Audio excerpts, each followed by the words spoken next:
Përshëndetje të dashur ndjekës dhe mirë se vini në podcastin ton të radhës Arishtazi. Për dallim nga tema të ndryshme që kemi trajtuar, sot do të kemi një fokus për ekonominë dhe në fakt është një nga problemet kryesore të vendit, sepse pa zhvillim në fakt nuk mund të zgjidhen edhe shumë çështje të tjera të një vendit. Por shpesh diskutimet politike, sociale bëjnë që të kemi një defokus nga kjo problematikë. Por sot do të flasim për një çështje shumë specifike, të rëndësishme, që lidhet ndoshta edhe me karakterin tipik të ekonomisë këtu në Maqedoninë e Veriut, mbase edhe më specifike për shqiptarët. Ideja është se si mundet bizneset familjare, të cilat ndoshta janë të vogla ose të mesme, të mund të zhvillohen në biznese më të mëdha. Ka një mendësi se bizneset duhet të mbesin brenda familjes, ndoshta të ruhet interesi i familjes, i biznesit, dhe shpesh kjo e bën biznesin mos të zhvillohet më tej. Ndërkohë, zhvillimi i biznesit sjell zhvillim për gjithë shoqërinë. Por do të flasim për këto tema me Drilon Isenin, i cili është avokat, dhe besoj që do të japim një përgjigje më të mirë për këto pyetje. Faleminderit shumë që je pjesë e këtij podcasti. Faleminderit.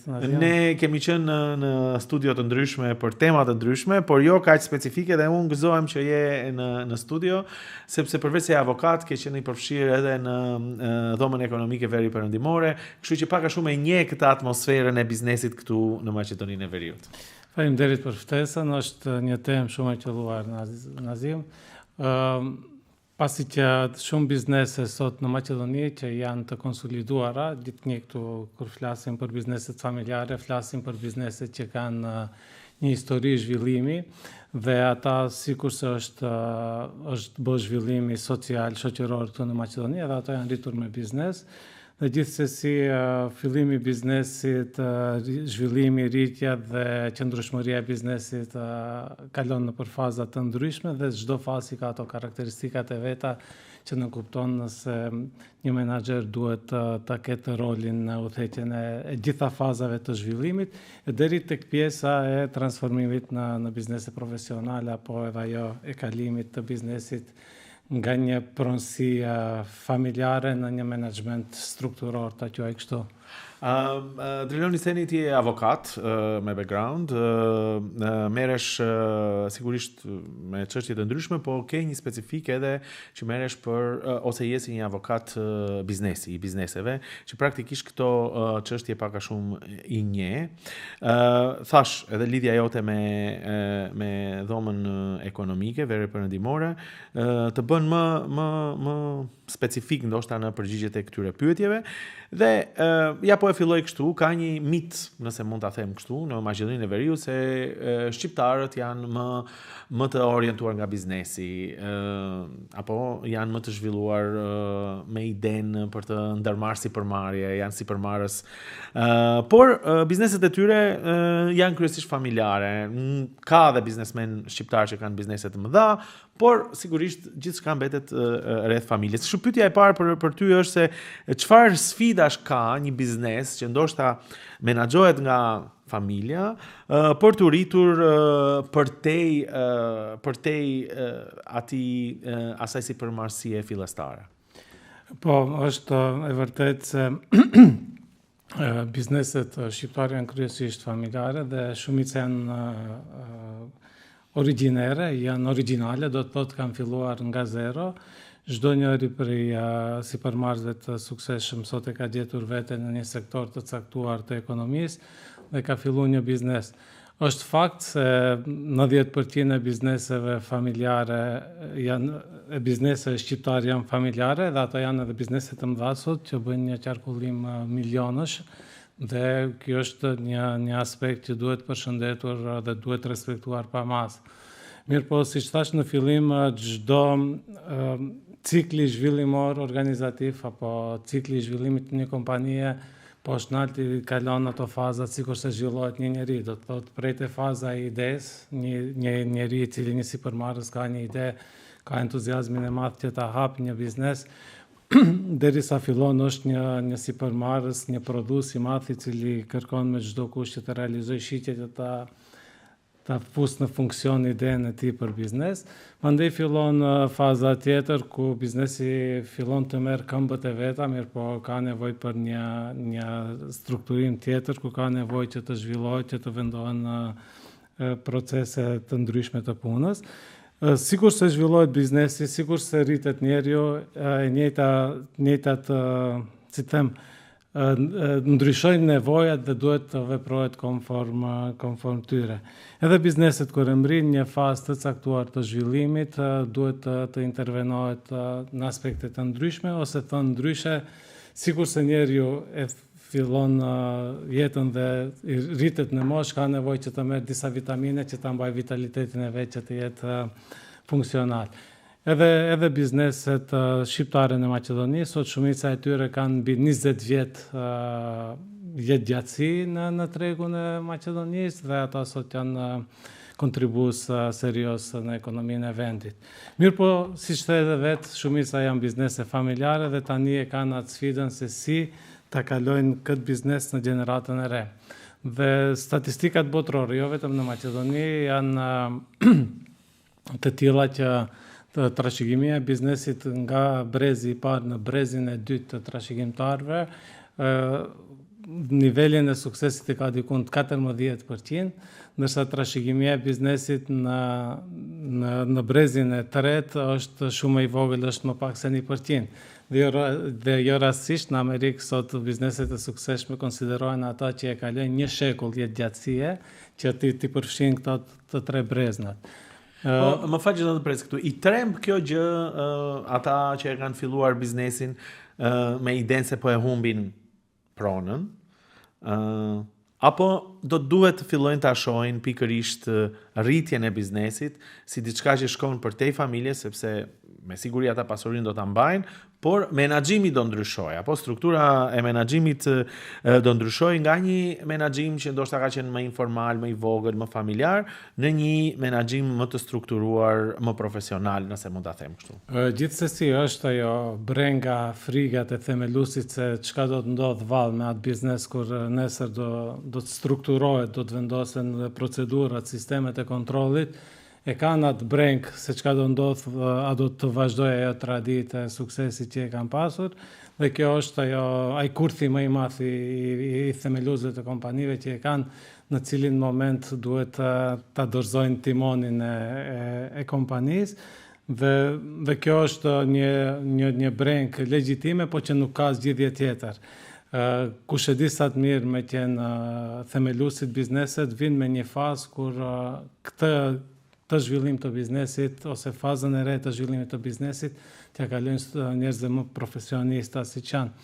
Ka një numër i vogël i bizneseve këtu në Maqedoni, pasi që unë kam raport edhe më herët, po edhe me punën që e bëj tani, janë të vetëdijshëm për këtë fakt dhe janë duke punuar me një intensitet pak më të madh, po pjesa dërmuese për fat keq këtë punë e lejnë për më vonë. Kam dy raste interesante dua t'i shpërndaj. Kjo do ishte e bukur nëse i ilustrojmë me shembuj konkret. E takova një ditë në zonën e Vizbegut një biznes që është shumë i respektuar, që ka një biznes multimilionësh, një nga kompanitë më të fuqishme në Maqedoni, dhe më tha, drilon, unë e kam konstatuar një gjë.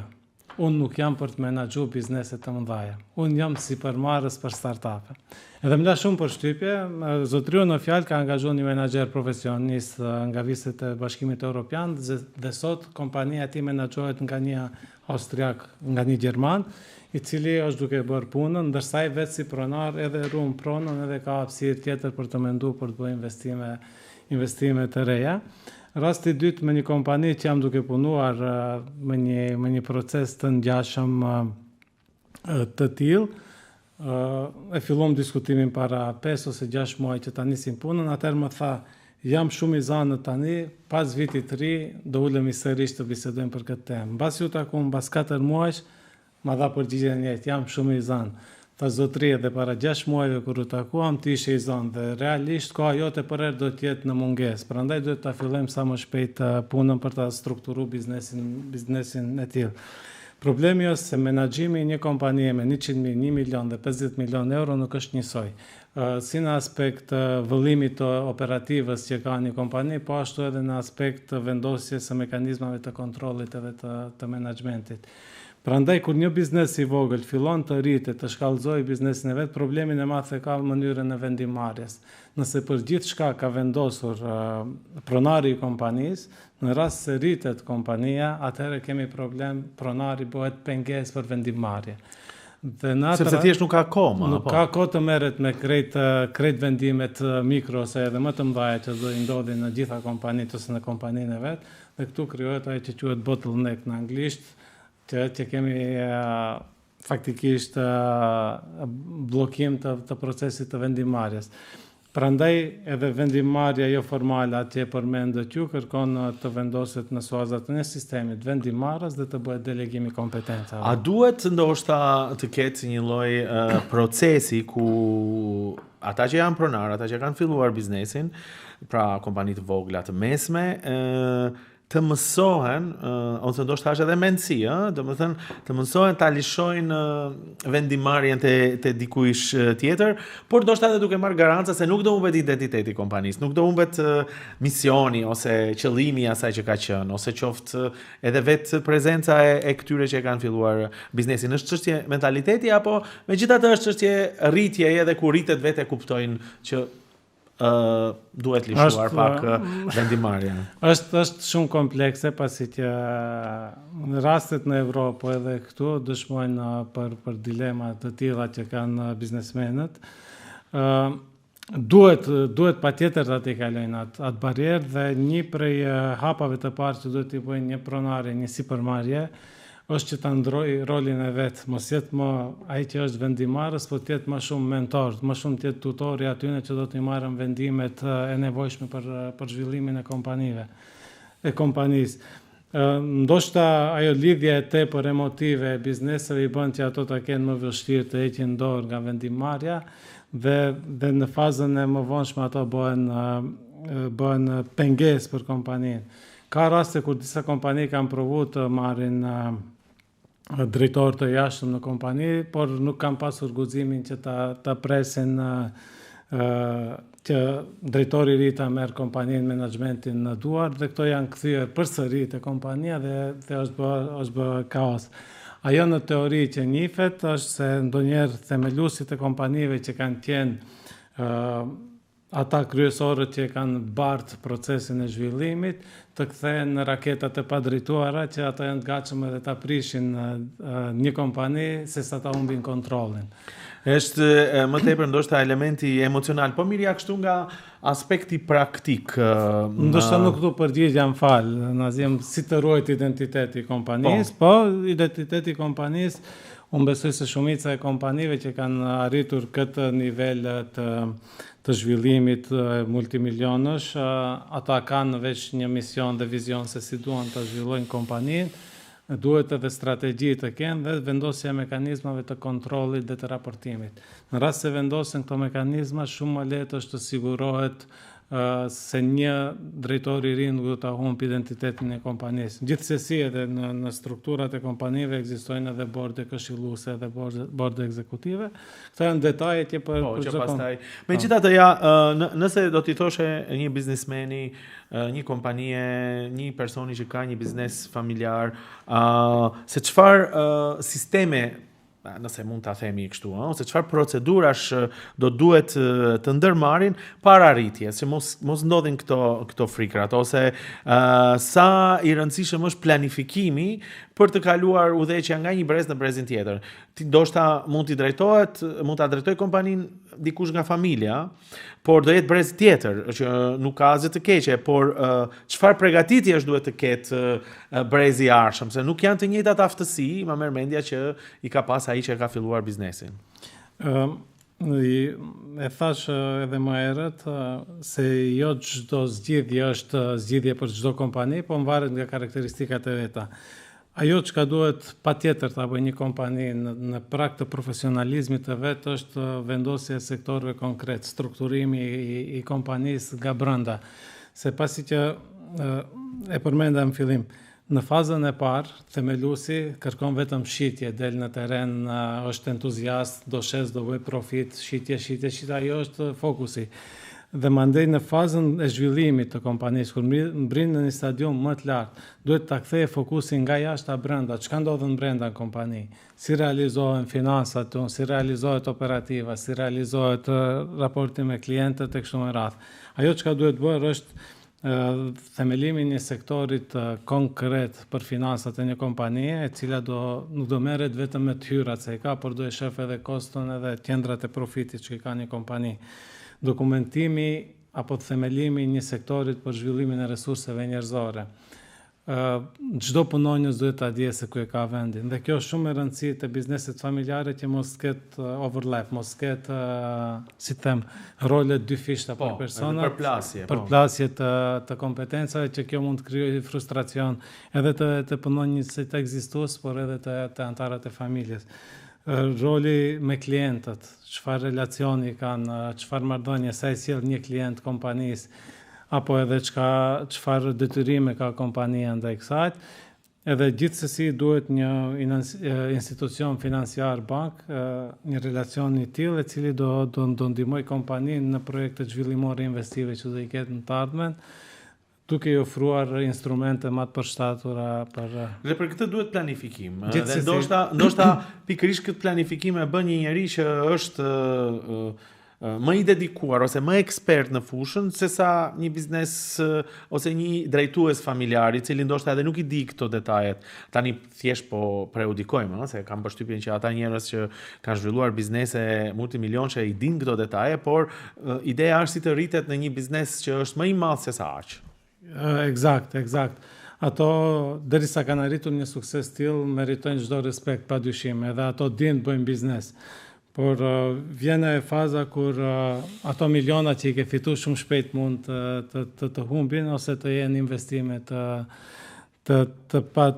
paregullta që mund të shkaktojnë dëm një kompanie. Prandaj roli i bashkëpunëtorëve të jashtëm apo shërbimeve të jashtme që janë të disponueshme për bizneset është pikërisht ky që pronarët të nxjerrin në një kontekst tjetër, sa ato janë brenda aty dhe nuk mund të shohin ndoshta defektet minore që për ata nuk paraqesen ndoshta një problem akut, por që në të ardhmen mund të krijojnë probleme shumë. Ja ta bëj pyetje ndryshe Dreloni Seni.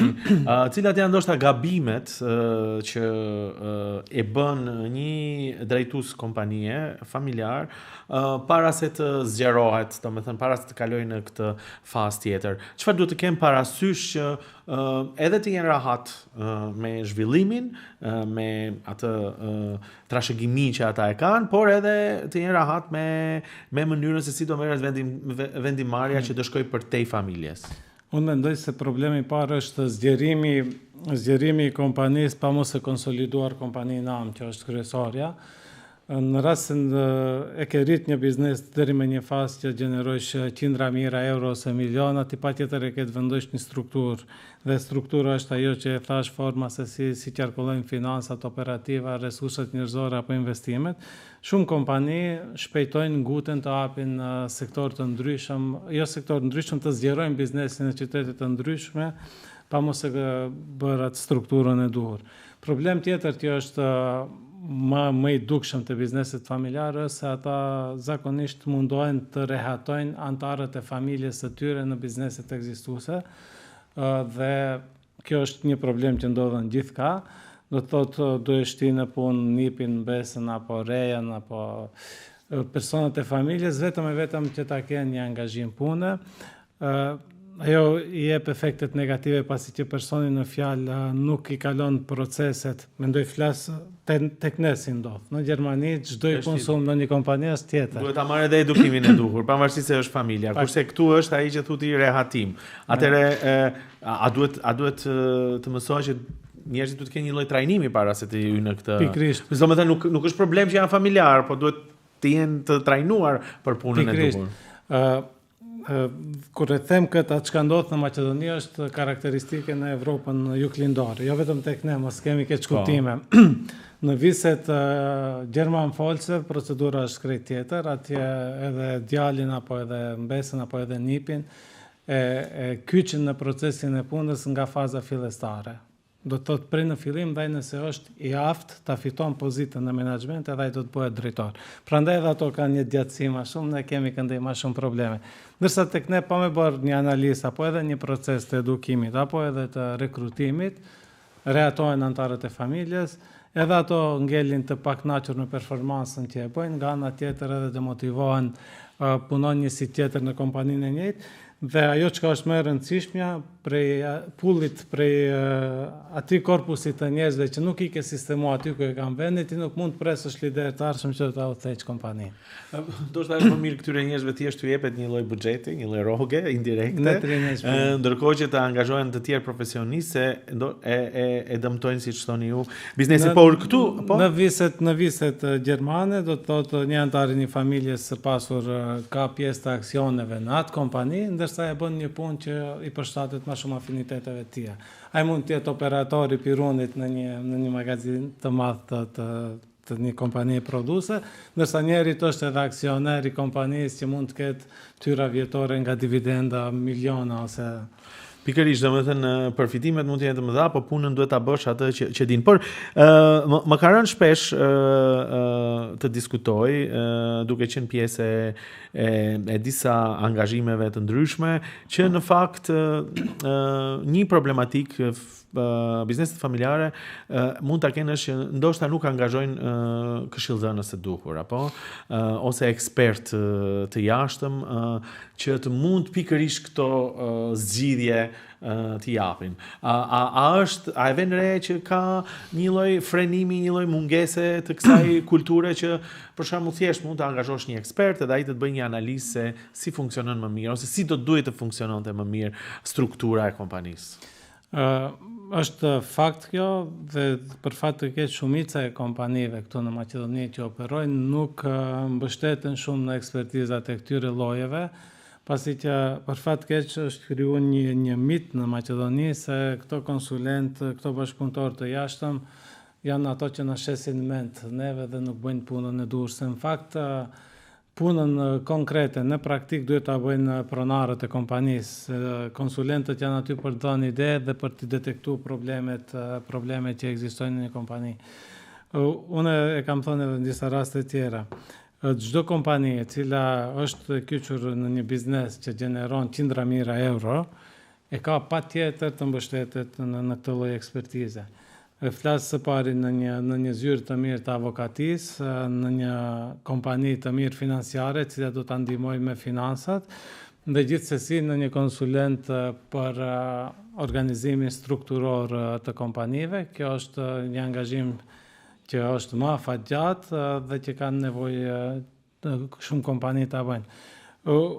Atje thash në fillim, 80% e bizneseve të suksesshme në Maqedoni kanë jetëgjatësi të suksesit mbi 20 vjet.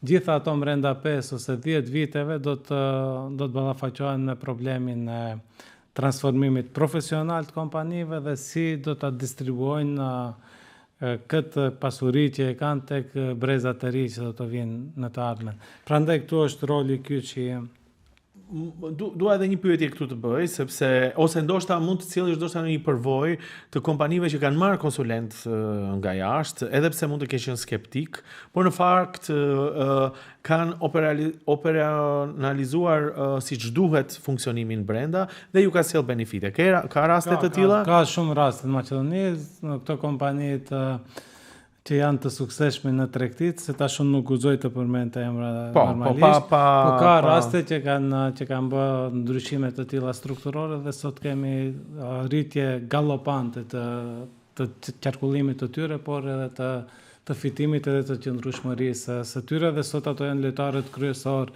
në segmentet e caktuara të ekonomisë këtu në Maqedoni. Dhe di unë disa kompani, një është edhe ajo që ta përmenda në fillim me atë zotriun, me pronarin i cili ma dha atë mësim.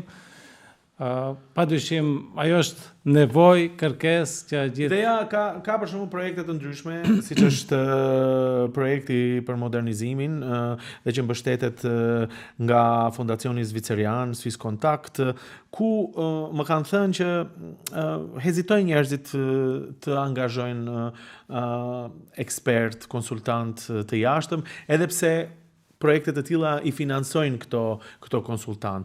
Çfarë do kishe thënë atyre kompanive të mesme të vogla të jenë më të hapura në të tilla gjëra, se në fakt mund të përfitojnë edhe me ndihmën e projekteve që janë direkt të lidhura me bizneset. Një nga aspektet e kësaj skepse apo këtij dyshimi që është kompanitë është edhe mungesa e relacionit me këto konsulentët konkret. Në rast se me ata njihje shpërsa afërmi, ata janë shumë më të hapur dhe shumë më bashkëpunues. Unë mendoj se një prej komponentave të këtij projekti që e përmendet ju janë shumë të qelluara dhe edhe më herët kur kam qenë i angazhuar në OT, e kam trajtuar këtë si temë, por besoj se është shumë e rëndësishme për ekonominë e vendit edhe për bizneset, është të bërit një diagnostifimi të kompanive se si e kanë shëndetin ata kompani. Dhe këtë gjë mund ta bëjë më mirë një ekspert i jashtëm. Një ekspert i jashtëm i cili ka një metodologji të dëshmuar që është definuar nga ekspert kompetent botror, vetëm se ata duhet të kenë vullnetin dhe dëshirën që disa të dhëna të kompanisë, të cilat në aspekt juridik formal ato edhe janë publike, pasi që gjithçka duhet edhe të publikohet. Ti ndajnë ato, ti shpërndajnë ato të dhënat me këta ekspert dhe mendoj se në fund do kenë shumë benefite pasi që do të detektojnë shumë defekte që mund t'i kenë në aspektet operative. Po ja, në fund të kësaj bisede, domethënë një nga çështjet kur marrin bizneset ose që ndërmarrin bizneset e vogla të mesme është ideja e rrezikut, apo se si të tejkalohet një rrezik financiar që mund të merret. Pikërisht këto ekspert mund ta sjellin këtë shpjegim apo jo? Pikërisht, edhe një nga aspektet që trajtohen nga këto ekspertët është edhe kjo, dhe gjithsesi në këtë aspekt kompanitë duhet të jenë më të hapura, pasi që në një periudhë të kohës ato do jenë në nevojë që të ma merr mendja që ekspertët janë si avokatët, duhet i ruajnë sekretet, nuk është i dorëzojnë aq shpejt sekretet familjare, por në fakt japin udhëzimet e duhura. Patjetër ekzistojnë edhe mundësi ligjore se si të bëhet mbrojtja, sikurse ne avokatët që nënshkruajmë kontratën për mos shpërndarje të informatave, po ashtu edhe ekspertët e bëjnë të njëjtën. Dhe aty garantohet se privatësia apo sekreti afarist i biznesit do të ruhet në maksimum. Dhe sigurisht që kjo ndihmon për evitimin e lloj-lloj rreziku, ndoshta në investime të ardhshme apo në hapa të ardhshme. Kretë në fund, Drilon Iseni, nëse do t'i kishe dhënë një këshill, një biznesi të vogël ose të mesëm, një biznesi familjar, çfarë do ishte ajo nëse ata do donin të rriteshin dhe sigurisht të kenë një impakt më të madh, jo thjesht vetëm për veten e tyre, por edhe për gjithë shoqërinë. Se pa zhvillimin e biznesit, siç tham, në fakt nuk mund të zhvillohet as ekonomia, as shoqëria e kështu me radhë. Duhet të punojmë me ndryshimin e mindsetit, e mendësisë që kemi. Duhet të adim se një rrugëtim apo një sukses edhe vetë mund të arrim, por nëse kyçëm edhe persona tjerë do arrim më shpejt në atë target që kemi apo në atë vizion. Të jenë më të hapur ndaj shërbimeve profesionale të jashtme. Maqedonia është shtet kandidat për Bashkimin Evropian. Nesër, kur do hymë në Unionin Evropian, konkurenca e tregut unik është shumë më e madhe se sa ajo që e kanë tash. Dhe në rast se këto synojnë që nesër të jenë konkurrent në tregun evropian, patjetër e kanë të kenë struktura profesionale. Dhe kjo jep dy benefite. E para, në aspekt të performansës së tyre do të jenë më të konsoliduar si biznes, më të aftë të konkurrojnë, ose dyta, edhe nëse do kenë variante që të shesin biznesin e vetë, ose të hynë në partneritetet të ndryshme, atëherë shumë më lehtë ato mund të shesin si strukturë.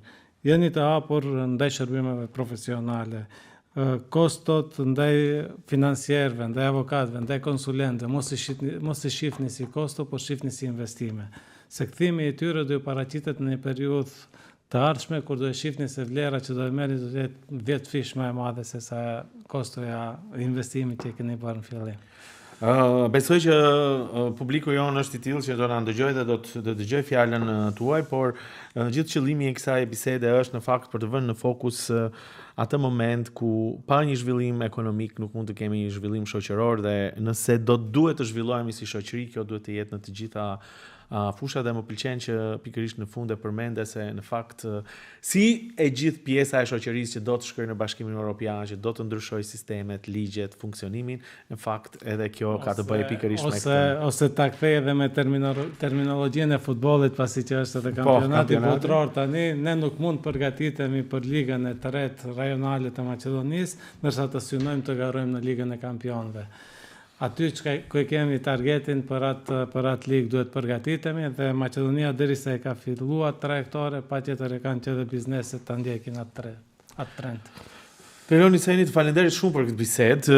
Diçka jashtë natyrës, ndoshta bisedave që unë i bëj, por them që shoqëria duhet të dëgjoj edhe elemente të tjera, sepse jo gjithçka është edhe politik ditore dhe politika, por është edhe ekonomia dhe aspektet e tjera të rëndësishme të shoqërisë. Ishte kënaqësi të flasim, edhe pse është një temë shumë e gjerë, për 30 minuta nuk mund të absorbojmë gjithçka, po mendoj se në disa pika ndoshta nxitëm një ndryshimin e asaj që edhe ti the, ndryshimi i mendësisë që profesionistët në fakt janë ata që sjellin zhvillimin si në të gjitha fushat edhe në këtë të biznesit. Faleminderit shumë. Faleminderit. Të dashur ndjekës, këtu do të përmbyllim këtë bisedë të një natyre tjetër, po sigurisht në podcastin Rishtazi nuk vinë vetëm politikanë dhe të diskutojmë çështje editore, por edhe tema që janë me interes për qytetarët dhe që i përkasin edhe sferave të tjera. Të tilla do të kemi edhe në vijim, por deri atëherë, mirupafshim.